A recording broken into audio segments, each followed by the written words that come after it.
Hi, everyone, and welcome to Damn Parenting, your English speaking parenting podcast from Amsterdam. And as always, we are your hosts, Maren and Ziva. And on today's episode, we will be talking nutrition for the first trimester of pregnancy. And because we are no experts and we can only talk from our opinion and what we have encountered, we were happy to bring on Amélie from Goodnesst. She can give us a little bit more qualified input on the whole topic of nutrition. We will tap into the topics of supplements, but then also she will take us through a day of eating when you're in your first trimester and give you a little suggestions on meals and also dive a little into what is important to include in the meals when you're in your first trimester. Yes, I can just give a little getaway. So I've had it very easy. In my first trimester, in regards to eating, I wasn't nauseous or anything. I wasn't dealing with throwing up or not being able to eat. So that's the reason why I, other than the supplements, didn't pay too much attention to the eating. How about you, Aoife? What was your experience? I was the complete opposite of you. I actually got really looped into how the fetus was developing and what it needed, and so I was extremely pernickety about like, okay, if this is what's happening, then like the brain development was like really Yeah. important around the first month kind of time period, like 4 weeks to 8, I think it was. And so I don't eat fish. And I was like, Mhm. I gotta eat fish. And so I was like, I gotta do this for like this fetus. And so I literally was like researching what are the stages, what's happening, how can I actually help support it. And I was doing it that way. And honestly, it's not great when you're anxious in general to have this Yeah. extra pressure on top. And yeah, it was just that thing that you're like, I don't know who to go to. I don't even know. All I knew was have your supplements. That was one thing I always knew. And I was like, okay, I'll take the supplements, but what else can I do?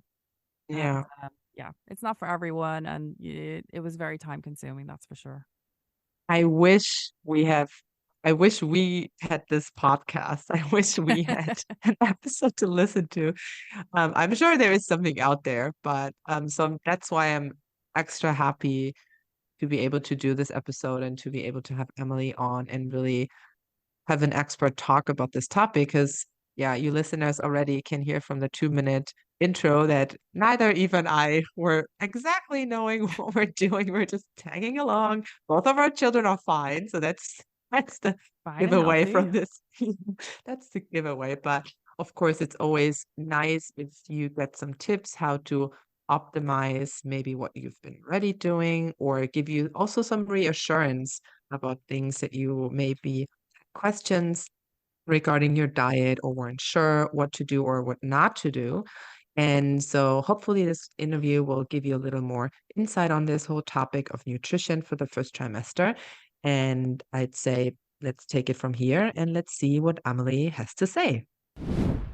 Hi, and without further ado, let's chat to Amélie from Goodnesst. Amélie, welcome to Damn Parenting. Well, first of all, thanks for having me. So my name is Amélie van der A, and that's a very French first name and a very Dutch last name, but I'm actually neither of those because I'm Belgian. I've left my home country a long time ago, about 13 years ago. First lived in Switzerland, and now for the past 7 years in Amsterdam. My husband and my 3 children, who are probably older than the children of the listeners. My oldest is 14, then I have another daughter who's 12, and my youngest is 9. Wow, so you are experienced already for years and years and years. Oh yes, I can also chat about puberty. And then other than that, yeah, I have a background in PR. I've always worked in the health and food industry within PR. But then at some point, I've left that industry to follow my passion for nutrition. And so I started studying nutrition and I launched my nutrition practice here in Amsterdam about 7 years ago. When you were saying you were launching your practice, when we were chatting with you, you did say about how you had focusing on nutrition in general, but now you're actually honed more into the prenatal nutrition. Can you just delve a little more into that? Yeah, indeed. So I started 7 years ago working with moms and future moms, obviously. And I realized that I really loved working with pregnant women, also women who had just given birth. And then at one point, I decided that I wanted to focus on this group. So now I'm working with women and couples actually who are conceiving, or trying to conceive, with women throughout their pregnancy, and then also the first months postpartum. Great. And so let's dive straight into your target group then, the pregnant ladies. We will do another episode maybe on you mentioned on the whole fertility nutrition, because I think that's also very interesting. You mentioned that you work with couples. So I guess it's very interesting also to address the men in this whole topic. But now we want to concentrate more on, I'm pregnant. What can I do with my nutrition now? And the first question that I guess also for the listeners pop up, the whole topic of supplements, what to start, when, and how to navigate this whole topic. Yeah, that's already a big chunk and a big topic, but I'll try to be brief and to the point. So usually it is the first thing that once a woman finds out she's pregnant, usually it's the first thing she does to her nutrition is that she buys a prenatal. And quite often it's the midwife also who will recommend a certain brand, or some women just go to Kruidvat or Holland & Barrett and they get some advice there. And it is a big industry and big business as well. So there are so many supplements to choose from, and so can be or seem quite overwhelming. Mm-hmm. And I must say, even for me, I'm amazed at how many new products and multivitamins, prenatal supplements are launched every month. So I like to look into these and to look at the composition. And unfortunately, many, I must say, are not great because many don't use the active forms of certain nutrients. So it seems a bit like a waste of money because you're taking these also in good conscience, so it gives you a good feeling. But then if you're not taking the active form, you're not going to absorb the nutrients very well. Yeah. So I have some tips on how to choose these. But I think in your question, you also asked when would you start? Yeah. Maybe let's start with that first. So I always recommend to start as soon as you're deciding as a couple to actively conceive. And as you said, that's a whole other topic, but this is relevant for the woman, but also for the man, depending on his diet. So I don't say that all men also need a supplement, but making a baby is really 50-50. It comes from both sizes. So the man's health and nutrient reserves also matter in this.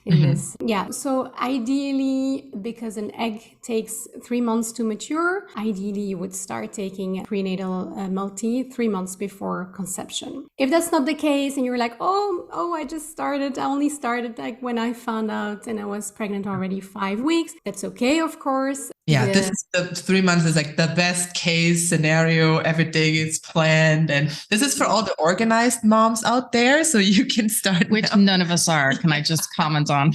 Okay, but it's not a missed opportunity if you start later. It's just if you want to have a little easier, then this is the way to go. But it's also totally fine to start whenever you're already pregnant. Exactly. It's never too late to start. Perfect. Yeah. And unfortunately, I cannot tell the listeners go and buy this brand because that's a good one. Of course, I do work with certain brands that I have checked and that I like. The specific brand and composition that I recommend is really based on a person's diet before getting pregnant, on also whether a woman is vegan or vegetarian. So it will all depend on so many factors. And in my practice, I always start with a full assessment for defining then a supplement plan for that person. This being said, there are a few ways to find out if a supplement is at least worth your money, if it's of good quality. And first is the price. So it doesn't that expensive supplements are in any case good, but cheap is definitely a sign that it's not great, because cheap supplements, they have poor quality, usually poorly absorbed nutrients, and usually they miss also some vitamins and minerals. So I always say, like, if you go for cheap, usually it's a waste of your money. Yeah. Can I just ask there, the difference between folic and folium, can you explain that? Yeah. So in prenatal, that's another thing that I always recommend to look at. So you look at the label, and then usually one of the first nutrients will be folic acid or folate. And so folic acid is the synthetic form of folate, and folate is the natural form. And that is the one that you want to see on that label, folate, because folate is better absorbed. And especially there's a group of women, it's more or less 1 in 4, who has genetically doesn't have the enzyme to turn the folic acid into the active form. So she doesn't absorb any of folic acid. And so then it builds up in your system and as waste, and that's not great either. So that's why, to be on the safe side, because it is easier to absorb for any women, I always recommend to look at that active form, which is folates. Okay. That's another indicator with quality. Okay. So one of the things we were wondering was, when we're talking about the key nutrients, are there any foods to avoid or limit when we're talking about first trimester? Yeah, and that's usually also where it starts. So a woman, once she finds out she's pregnant, and either her midwife or her friends will tell her like, you can't eat this or that. There's a long list of you can't. Yeah. And in my practice, I always like to focus first on the things that are good for you. Yeah. But of course, there is a group of nutrients that are better to avoid. And especially in these the first trimester is theoretically from week 1 to week 13. But it's really in those first 4 weeks. Some women don't even know they're pregnant then. A lot is going on in those first 4 weeks. So basically the whole baby is already forming. And then after those first 4 weeks, it is really like further development of what has been built already. So it is a crucial part of your pregnancy in which the embryo is extra vulnerable. And so that's why, I don't like to focus too much on the things you can't eat, but in that first phase, because it is so vulnerable, it's important to be extra careful. And then I'm thinking about more potentially harmful things like alcohol and tobacco and toxins that you can find in food, but also in perfume. So you see these scented candles, for instance, that kind of things. It's good to limit it when you're pregnant, and especially in the first phase. Okay, so probably also junk food, the chips, the chocolates, and McDonald's. Don't do this to us. Yeah, well, the thing is that those are usually the foods that you're most drawn to in that first trimester. The first trimester is really fascinating to talk about because, yes, it is important to avoid certain harmful things or potentially harmful. It is important to focus on, in an ideal world, you would give everything that is best for your baby while you're building it. But on the other hand, the only thing you want is white bread, pasta, or not everybody, of course, but studies show that 90% of women will experience nausea to a certain degree during her pregnancy, and mainly during the first month. So it is really, nature has missed something there, because it is really hard to eat all those good things or to follow the theory. Yeah, I guess I also felt so tired that first couple weeks. So I was also drawn to the food, what gives me quick energy, what gives me a boost. So like you mentioned, lots of carbohydrates, pasta, bread, sugars, like these kicks when you slap with this tiredness. I can understand where this is coming from. Yeah, and that's totally natural. And actually, it is exactly what I would recommend not to eat then, because the thing, and of course some women they have nausea to a very high degree, so with them we're really looking at how they can get these important nutrients in within the scope of what they can bear, what they can get in, but the more you will eat these quick sugar boosts, as you said, the more your blood sugar will fluctuate, and this will actually increase your feeling of nausea. So what you want to do if you are dealing with nausea in the first trimester is to try to control your blood sugar as well as possible, which is by avoiding these quick sugar boosts. And how doable is it to get most of the nutrients or the good nutrients in with a, let's say, normally healthy, balanced diet? And how much is it important that I supplement lots of things besides my normal diet in these first couple of weeks? We've already heard the first 4 weeks, you want to have the folic acid, but is there anything else that you said say is wise to keep an eye on and to supplement? Or would you say most of us are probably not on the perfect diet, but a somewhat balanced, healthy diet? Would you say this is enough to keep focusing on this? Or would you say these are things that are or you need to eat vast amounts of a certain food to get these levels in? Yeah, no, I think you can, with a balanced diet, like what most people feel or consider a balanced diet, and some extra supplements, you really get pretty far already. And indeed, I don't aim, nobody should aim for perfection. Even when she's pregnant, that can also be linked to quite some anxiety, and that's really something you don't want either. So do the best you can.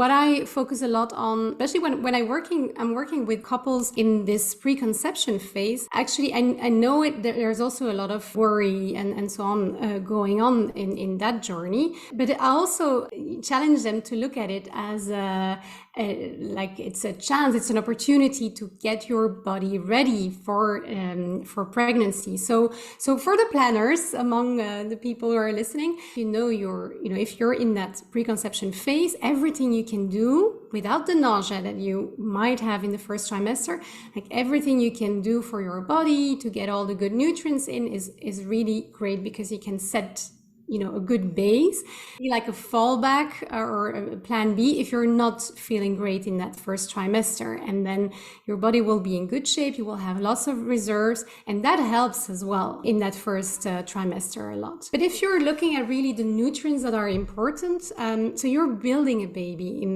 during your pregnancy, during the whole pregnancy. But because there's so many things are going on in that first phase, there's a lot of cell division, cell creation, tissue creation, organ creation. But a very important component of that is protein. So protein is really, it's like the building blocks of every cell in the body. So, if somebody comes to me and says like, I have really trouble eating anything, then we're going to look together at how she can get some protein in, because that's really a very important one. Yeah, I actually, I did a cheat on that aspect, because I bought those they're actually protein cookies. To the high sugar carbohydrate. This was my way to make sure I got my proteins in. And I was kind of like, well, what is the way I'm going to be able to do it? And I did a bit of research, and I went, okay, this I can do, because it's like a brownie cookie. And it had like 14 or 20 grams of protein in it. And I literally could sit, and it could honestly take me breakfast and like a snack in the afternoon to finish this whole thing with a cup of tea. But to me, that was the only way I could guarantee I knew I was getting the important protein in my diet. So, I mean, it's a cheat, but at the same time, it's also doing what I actually needed to do. Whatever works, right? I mean, whatever you can do. And this is, I guess, with everything, there is always the optimal way, and then there is life. And then there is the personal situation. So to everyone out there, everyone I believe who's listening, or everyone out there, is always trying to do the best they can. And if it's a protein cookie, then it's a protein cookie. And you know what? It's like, girl, you do you, girl, and I did me. And that's exactly how I did it. So coming back to, you said protein is very essential. Do you have like that would be an ideal kind of daily meal plan would look like for someone who's pregnant? What would be a breakfast or lunch or a snack, where you say these are like go-to things that are easily accessible and will give you a lot of all these nutrients in one meal and keep you throughout the day? Yeah, sure. I will try. It's not a very easy, well, for me, it's okay to do this exercise, but for the people listening, it's just an example. And so, because we're within the first trimester and everybody experiences that in a different way. Maybe just listening to my voice telling, going through the menu, you will be like, oh no, this is impossible for me. That's fine too. So this is really more like the theory, and then of course it is not like the perfect or whatever works for you as well. So it's really important to keep that. But so when you look at breakfast, as I said, so one important component, and especially in that first trimester, to help you with nausea, if that's what you're experiencing, is that to try to keep your blood sugar stable. And a very good way to keep your blood sugar stable throughout the day is to be mindful about what you're eating in the morning. So breakfast sets the tone. in terms of blood sugar for the rest of the day. And that's why for breakfast, I always recommend looking more at protein sources. So actually protein, fat, and fiber, those three are key elements for a good breakfast that will fill you and that will keep your blood sugar stable. So one example would be a bowl of Greek yogurt, and then you could add some berries to that, some frozen if we're in winter and you don't have that fresh, to get some antioxidants to that. You can add some extra protein in the form of almond paste, for instance, which I like to mix in my bowls, or some plain nuts or some seeds as well. So that could be a good breakfast that will keep you going, usually for the rest of the morning. Now I see also that in pregnancy, especially in the first trimester, women like to have smaller portions, or that's what goes down better. And then they also opt for or feel like they need a little snack in the morning, which is totally fine. So then if that's you, then you could choose something, a mid-morning snack that doesn't fill you too much, so that you can still have like a good appetite for lunch and that won't spike your blood sugar too much again. So I don't know, like a bowl of soup or a boiled egg or a whole grain cracker if you're more drawn to the carbs. So a whole grain cracker, but then with some cheese on it, for instance, to balance that blood sugar reaction. And then for lunch, you could go for like a bowl of cooked veggies, not something that you have to do on the spot. But what I like to do is that twice a week, for instance, I fill an oven tray with lots of vegetables, with some olive oil and then some herbs and spices, whatever you like. I put that in the oven all at once, and then I put these in my fridge, and I always have prepped veggies. I don't have to cook them all, every day again for my lunch. So if you have these, then you can have some of these vegetables, maybe with some leftover quinoa or rice from the night before, and a can of sardines, because that is another essential nutrient. It's omega-3, which you find in fatty fish. And, in this first phase of development, a lot is going on in terms of brain development. And so omega-3 is very important for that. So that's why I'm talking about the sardines. And then many women do well with an afternoon snack. And one example I give, because it's one that is tasty and it's very easy to make, is just to cut a banana lengthwise, top it with some or you could spread it with some peanut butter and then add some small pieces of dark chocolate, or some cacao nibs if you're more lightening up. The chocolate comes into I genuinely was hoping you'd say a chocolate biscuit and a cup of tea this afternoon, but okay, that's good to hear. But this is also a good snack for everyone arriving here in the Netherlands and preparing you for your parenting journey. The pindakaas, the peanut butter, will be a constant partner in your life from now on. So you might want to practice these banana with peanut butter and a rozijntjes or a chocolate cookie. This you can already prepare in your pregnancy. Sorry to interrupt. No, it's true. Peanut butter here, I'd never even tried it before coming to the Netherlands, even though I come from Belgium, and which is not so far, but it is really something very widespread. To finish with dinner, I would go, for instance, for if you're an omnivore, then you could go for a nice portion of good protein that you find in chicken, for instance, with some stir-fried veggies and some rice or black rice, for instance. So again, this is one example. Will give you and the vegetables and some good sources of protein, some omega-3. So this is just an example. What I find very interesting, and I think this is the key takeaway, that you said this: always keep this blood sugar spike in your radar, and then I guess look at your plate and ask yourself, is this going to trigger this too much, or is this like a balance for this blood sugar spike? I think this is a good takeaway, like always asking myself, where is this going to kick me in the next 30 minutes or hour or so? Yeah, of course. And of course, it is perfectly normal to crave some ice cream or the cookies you just mentioned. Yeah. That's fine. It can also have a place in your diet. But ideally, then you would combine it with some meals. So I always say, if you're really into desserts, and that's okay, but then couple it with one of your main meals and have it as a dessert and not as a afternoon snack on an empty stomach, because that is gonna spike your blood sugar. Yeah. And just to add to the dinner, so you're talking about omnivores. If we look at someone like, I feel that there's a lot of people out there these days who are kind of tempting to go more down towards vegetarianism and so forth. Would you have another recommendation for them for a dinner? Yeah, sure. Well, then you would, in the same example with the stir fry and some black rice, for instance, you could then swap the chicken for tofu or tempeh. What's tempeh? Sorry for ignorance. Yeah, no, that's okay. Tempeh it's fermented soy. So it looks a little bit like soy, but it is a little denser. And yeah, the taste is a little bit more fermented. It is actually very, very healthy. Huh? If you have to choose in terms of health between tofu and tempeh is even more interesting nutrition-wise. But yeah, not everybody likes it. I would say it's worth a try. Okay, well. So this also brings us, we have one more question to wrap this up for everyone. We know everyone is busy out there. Not everyone can always be in the kitchen and cook all these delicious meals and keep on track with everything. So we also wanted to say take out food. But now that you've said all this, then I guess Asian food is always a good option for a takeout meal. You don't have the energy or don't have the time to prepare this freshly cooked meal to get takeaway in your first couple of weeks of pregnancy. Yeah, it wouldn't be my number one though. Of course, if this is something you're craving, if you like it, then of course go for that option. The reason why it's not my favorite, it's because usually they use a lot of sugar, and then yeah, sometimes it's a little bit more heavy also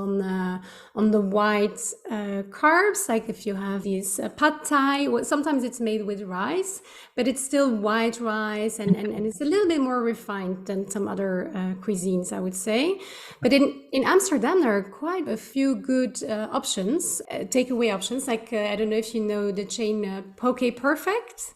Poke bowl, so that's an Hawaiian inspired bowl. Usually it's with, like, the classic one is with white rice, which is not great, but there are different options. So you have with white rice, and then you have some raw salmon. But at Poke Perfect, they have a lot of other options for that. So you could, for instance, take a base of quinoa or spinach leaves, and you can also top it with chicken and with a tempeh. They have very nice tempeh, by the way. So tempeh, and it's a little bit caramelized, so it is more, it's easier, you know. It's a good way to get to know tempeh. So maybe for you, if you want to try that, Poke Perfect has a very nice bowl with tempeh. Another one is Oliver Green, also like a healthy food store, not a store, but more like a deli. And they also have mainly bowls. Sla is a very nice one as well. They have also different options. And then if you don't feel like cooking, which many women don't feel in that first trimester, you also have options like Marleen Kookt. I don't know if you know that one. Yeah. So it's really homemade meals with fresh and healthy ingredients, and she cooks it daily, and then you can take a subscription, I think, for a few meals a week, and that is very good and very balanced as well. Yeah, I guess it's also the good trend that everyone pregnant can now benefit from, the whole health trend, and these shops popping up all over the city, and poke bowls being accessible and being everywhere, or the juice places or Oliver Green, like you mentioned. They're popping up, they're out there, and they're helping us in this first critical time. The ease and efficiency. Yes. I just had one comment. So we are, it's going to be coming into autumn and winter right now. I was looking for warm food. Now, Maren had previously suggested Asian food. I was just wondering, could I go Mexican? Sure. Yes, Mexican is usually very, very good. Tasty as well. I love it. And there's beans. That was the thing. When you were talking about it, I was like, well, beans, like Mexican. I could do it. Approve of Mexican takeaway? Please say yes. Yes, sure. The only thing that could not go so well in the first trimester is that beans, like many people think beans, they also think gas. And it is true that with some people react more strongly on that. And especially in the first trimester, you also have a little bit more gas. So that might be the only reason why Mexican might not be the favorite option of a pregnant woman in her first trimester. But other than that, I think it's a very very tasty and balanced option. And there's a very good one actually at the Food Holland. It's called Vento, and it's a very good and healthy Mexican option. Okay, so we'll be there on Saturday. Perfect. And we're also launching another podcast of restaurant tips. Exactly. With Amélie. We'll be Yes, I love food, and yes, and I have plenty of good restaurants and good addresses in Amsterdam. Well, this is going to be great for the next episode with Amélie. So, but for now, we're going to say thank you so much for your time. We greatly appreciate your knowledge and your insights, and we really hope that this is going to answer and soothe and settle some minds here that are listening in. Thank you so much for chatting with us today. And for now, we'll wrap it up. But Amélie will be back because she is a fountain of knowledge when it comes to nutrition, and she has lots more tips for all the rest of your pregnancies, so second and third trimester and birth. So it's not going to be the last time you'll be hearing her here, and we will give her another opportunity to dive into these topics a little deeper. But for now, this was super, super insightful. We know we can eat protein cookies, Mexican. That's my 3 takeaways. Thank you so, so much. And then we will be back with Amélie in another episode. Yeah. Great. Would love that. Thanks a lot. Thanks so much, Amélie. Take care. So that's a good comfort eating suggestion, Mexican, I kind of put in there for anyone who was also kind of thinking, oh God, I don't want to cook, but I just want to order in. Mexican is always great. So I was also very happy to hear that Mexican is a great option. And it wasn't even on my radar. It was like totally when you said it, I thought, yes, of course. Like Mexican food is loaded with all the good stuff. So I don't know how we forgot that. Anyway, now we know. And I hope everyone else out there is going to order their Mexican food in the next couple of weeks. And enjoy, and be able to enjoy each bite thinking, this is for the good of my baby. And I hope it doesn't bring anyone any reflux. Not yet. That's for later.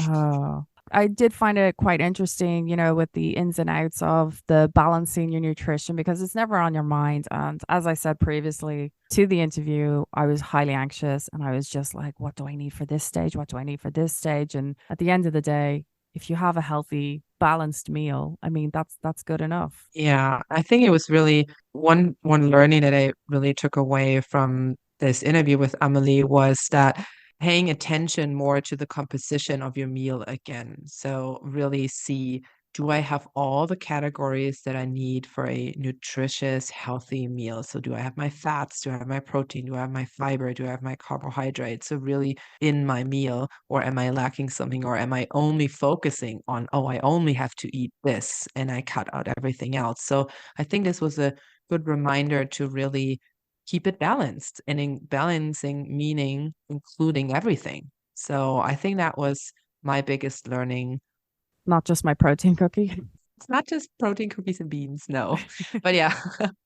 And also the suggestions that she gave for meals. Yeah, I thought this was really good reminder, because sometimes we think, oh yeah, we've heard this, we know this, but then we heard it and then we all forgot about it. And then reality kicks in and daily life kicks in, and then we're standing there and then we're rushing through our daily life with all the tasks that we have to do, with all the mental load that we have to do, all the care work that we might have to do. And then we're standing there at the end of the day. And then how easy is it? Like she said, just make a freaking tray of vegetables, a big one for the whole week or for 2 days. And then it's always in your fridge. It's just always there. So I think that was a good reminder. Everyone can include pregnant or not. Yeah, true. For anyone listening who actually wants to check out Amélie herself, you can find her on Instagram under the prenatal nutritionist. That's with underscore between each word. Or equally, her website is called Goodnesst, and that's with 2 S's, where she actually provides recipe examples. She has a blog that you can actually read up on to find out more about her. She's full of information, and it's through her own experience that she really got into this. And so that, I think, was one of the main reasons we really wanted to interview her, was through her experience of being a mother, of, getting pregnant, of being through pregnancy. And we're so happy that she joined us on this, and we'll be looking forward to bringing her back later on. One of the many more nutritious topics we're going to be covering. Yeah. So yeah, so number one, make sure you've got your supplements. That's the most important thing. And number two, just start thinking of a balanced plate. Exactly. And enjoy the food and enjoy everything you're eating. I hope everyone gets through their first trimester healthy and without too much nausea and without too much anxiety about this whole topic, because how you heard, it's all going to be fine. Even if you don't pay any attention to it like I did, I'm fine. My child was fine. My breast milk was fine. So it's all good. So with that, we'll say thank you for listening. We hope you enjoyed it. Always give us a shout out. Drop us a message, DM on Instagram. We're always interested to hear from everyone. And with that, we'll say thank you. And until next time. Till next time. Bye-bye.